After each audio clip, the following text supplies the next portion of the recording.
Ladies and gentlemen, I am Paul, U.S. Army combat veteran, and today we are taking a look at some absolutely bananas combat footage from a GoPro of a Ukrainian sniper.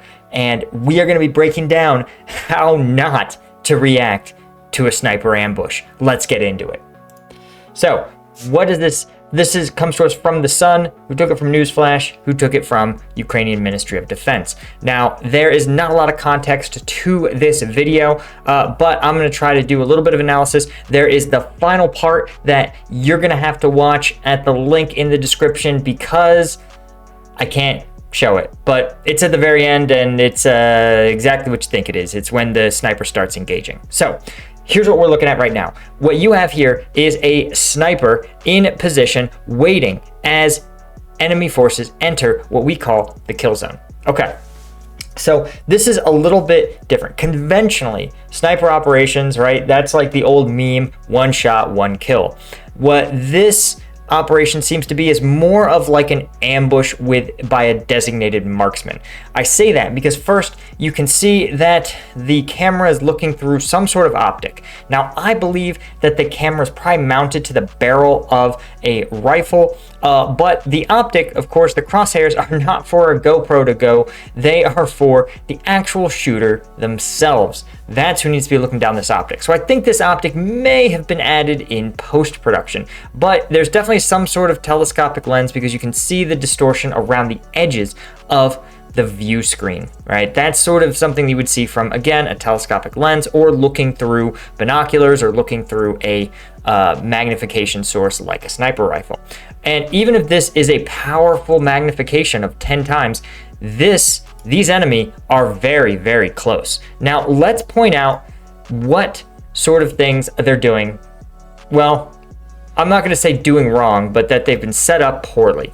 Okay, first, you notice the flare, the reflection of the sunlight on their helmets. This is because these are probably older style helmets.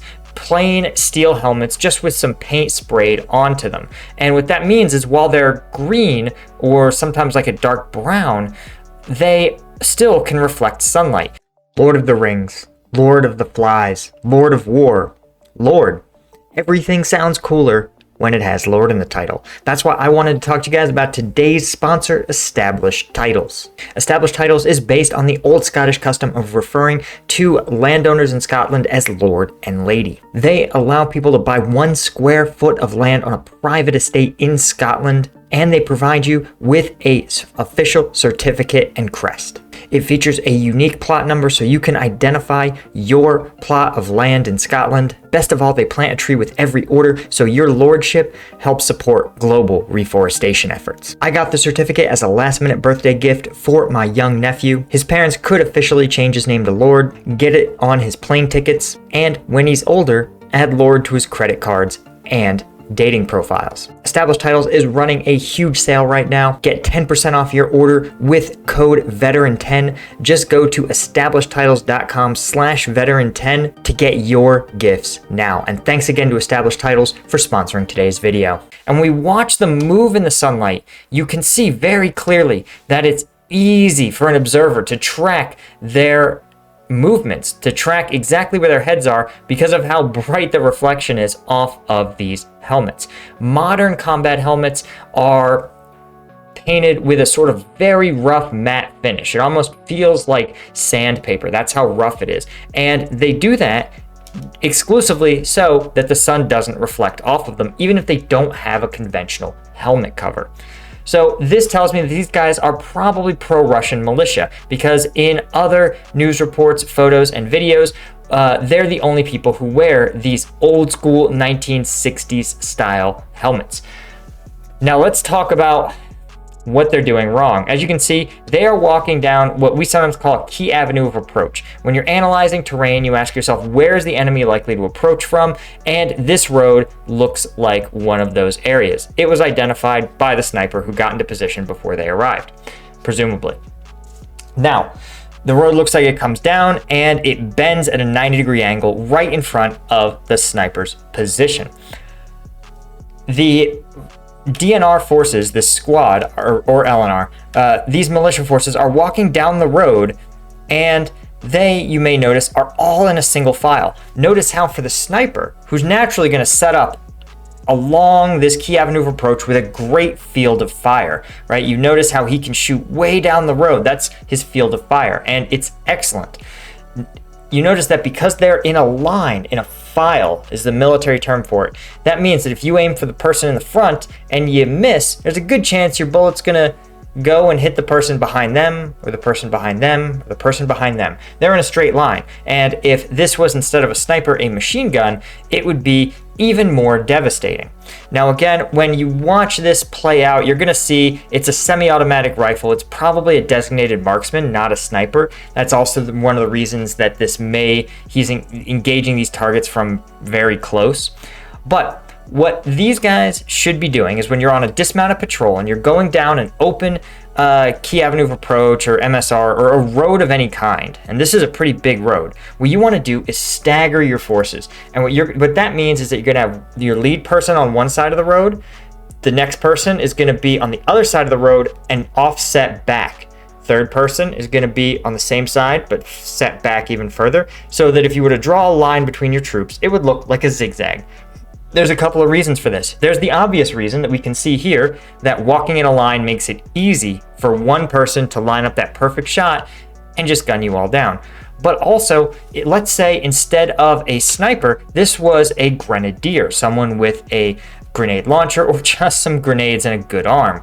Well, because they're so bunched up, if you could land a grenade right in the middle, you might take out the entire squad. Whereas if you space out across the road and space out forward to back, it's going to be way harder for one mortar, one grenade to take out an entire unit. It's also much harder when you spread out a little bit to get maneuvered on, to have your unit enter a kill zone. You see how bunched up these guys are. They are all going to enter this sniper's kill zone, right? Which appears to be from about this point, really from like this point to this point. Right at the bend of the road, they all are going to enter the ambush site at the exact same time, meaning they're all potentially going to get trapped in it.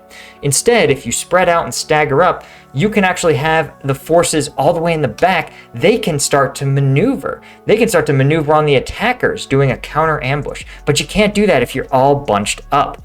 So let's move the footage forward, right? You can see here that he's waiting for something. This is a sign of a good tactician. He knows that the ambush can't be initiated early. He's got to bring as many of the enemy into this kill zone, which again, I think is the bend in the road, as possible. Now, he's looking at the lead person, and then here's what I think is really significant. He finds someone, this person here, who's running up to the front and appears to have a different headgear. So it may be an officer. Conventionally, if you're going after especially Soviet troops, you want to think, or Soviet successor troops, so Russians, they depend a lot on their leadership. They don't do a lot, their soldiers don't do a lot if there's not direct commands from leadership. So targeting leaders is a time-honored tradition by NATO doctrine. But even if this person isn't a leader, if you see someone who is dressed or equipped differently, then you know that that person has some sort of essential function, right? Because otherwise they would be dressed like everyone else. So they might be a radio operator. They might be a translator. They could be a lot of things that if you take them out, you are going to diminish that unit's capabilities, their combat capabilities. So that is who he goes after. Now, I am going to have to be very careful here. Okay.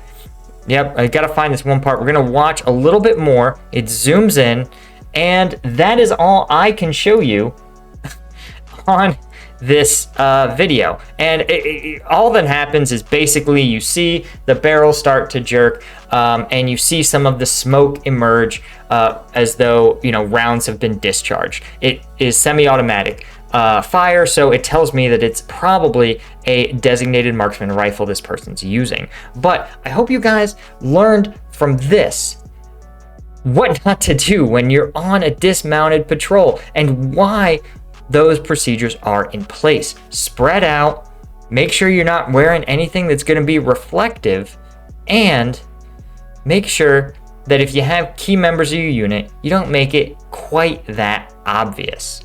Other than that, All that happens when he starts shooting is those guys scatter to the wind, they dive under cover, which is actually exactly the right response. When get down, get low, get behind cover, and call out what's called a distance and direction. And that is, well, how far away the enemy is and what direction they're attacking you from. It can be actually pretty disorienting when you take fire, and it can be hard to actually discern where the rounds are coming from. But once you know where they're coming from and how far away they are, then your leadership can come up with a plan to engage or disengage from that ambush. Anyway, guys, thanks so much for watching. Thanks so much for joining me, and thanks to Established Titles for sponsoring today's video. I will see you guys in the next one.